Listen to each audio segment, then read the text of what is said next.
S'ha girat la truita en el món dels scratches. Si abans eren la plataforma d'afectats de la hipoteca els que feien scratch a casa dels polítics, ara ha estat un polític que ha agafat un grup d'amics i seguidors del seu partit i ha anat a fer un scratch a un afectat de la plataforma d'afectats de la hipoteca.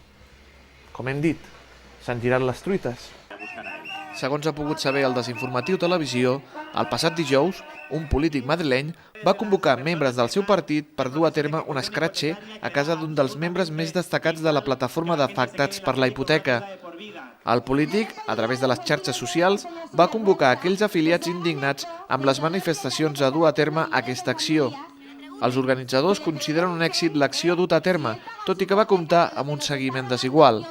Segons la Guàrdia Urbana, hi van assistir 3 manifestants, tot i que l'organització xifra amb 854.312 els polítics que hi van participar en l'escratxe.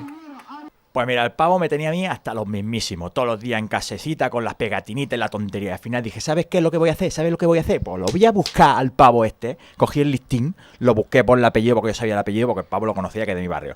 Lo busqué y digo, ¿este tío dónde vive? ¿Vive aquí? ¿Vive aquí? Pues ahora vengo yo a su casa, convoco a la gente del partido, venimos aquí a tocarle el timbrecito, a pegarle pegatina, a ver si le hace tanta gracia, ¿eh? A que no hace tanta gracia, pavo, a que no hace... Corre. L'anècdota curiosa de la jornada es va produir quan els manifestants van intentar pressionar els habitants de la vivenda assetjada i van descobrir que no hi vivia ningú des de feia 3 setmanes, ja que els van desnonar.